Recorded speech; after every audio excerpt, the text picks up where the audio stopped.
بازشنبه کنیم و تولدش رو بگیم سورپرایز کنیم به قول قدیمی ها، ولی هنوز کیک نرسیده. ولی یه آهنگ تولد از صداوردار محترم خواهش میکنم یه آهنگ تولد مشتی صدا کنم به افتخار همه مردادگان معرفی کنم.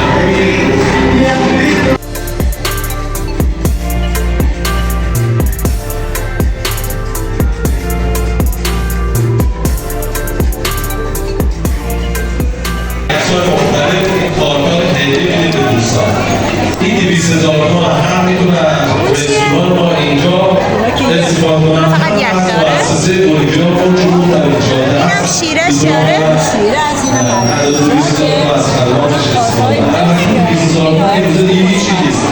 این وقتی که 200,000 تومان زده بودیم حداقل یه فروش ها میشد، ولی از دو روز پیش که قیمت‌های مواد اولیه ما دیدیم و خیلی امروز در شهر ما نایب رئیس اتحادیه رستورانداران، تالارداران و هتلداران هست.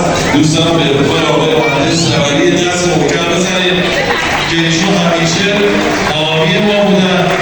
یک خبر خوب دیگه من دارم بعد از این داستان رو شما تعریف کنم که خیلی مورد پسند شما قرار میگیره. من دوستان نعنا این چی زعفرون چه روزی هست ما یه عددی رو باید بگیریم، مثل کیک‌های تولدی که می‌ذاریم همه‌شون یه علامه سوال می‌ذارن. اصلا سن و سال به اون سن شناسنامه‌ای نیست، به حال دل خودمون فرق می‌کنه. همونطور که هزار ماشاءالله جوان. حالا آقای سلامت خودتون دیگه هم اسم آبید، هم روز، ماه، سال تولد. اولا سلامت میکنم خدمتتون. قبل از هر چیزی من میخوام تشکر کنم از آقای مهندس رحمتی و مجموعه آرستان برای این کارهای زیبایی که برای شهر کرمان یه دست مرتب بر سوال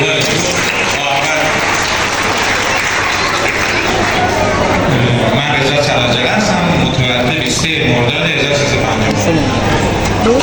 خیلی ممنون. چه خورده؟ 45 معروف عبود دور بیمامیت 44 تا میرن 45 چند تا؟ 45 حالی بابا راست می 10 سال این جوانتر شد و باطر قانون شد به انتخاب قانون شد. آقای سنالوری یکی از طبیعتگرها و یکی از حامیان محیط هست. ایشون همه جای طبیعت استان کرمان و ایران رو گشتن. پیج خیلی خوبی دارن به نام پراوه و کارهای خوبشون میتونه اونجا ببینید. همین یه هفته 10 روز پیش با شهامت و با شجاعت در برابر خیلی از کسانی که دارن طبیعت رو خراب میکنن، اون تولیدرها و اون طبیعتگرنماهایی که میرن داماد کردن و مخصوصا در مورد بهترین بنای طبیعی ما در تخت سرتشتک راهور انزام که واقعا خیلی زیبا هست. همه چند وقتی هست شده پاتوق این گروه های دورهمی که به شدت دارن اونجا رو تخریب میکنن، آتیش روشن. یعنی اینقدر حال و حوصله نداره همونجا برشون میکنه.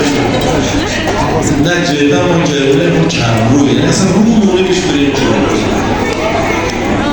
قدیمات بادگانا میگفتن چند کلمون بری بردان نمیزن چون اصلا کمر ولی زیر کاره و جشنواره‌هایی که برگزار شده همه در راستای همین موضوع بوده و من هم خوشحالم که عضو کوچکی از این جمع بودم و تونستم در کنارشون انجام وظیفه کنم. انجام وظیفه در قبال شهرم، در قبال سنت‌های شهرم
ایران زمین و کرمان زمین سلام. این جمعیت باید صدای بلندتری ازشون بشنوید. سلام. مرسی. امیدوارم نام دل اولتون خوب باشه. خوش آمدید حضور همه شما عزیزان در پنجمین جشنواره خوراکی‌های سنتی افغانستان و دومین جشنواره پالوده کرمانی. کیا قراره اینجا در این مسابقه شرکت کنن و جایزه ببرن؟ اونایی که دوست دارن جایزه ببرن دست قشنگشون رو ببرن.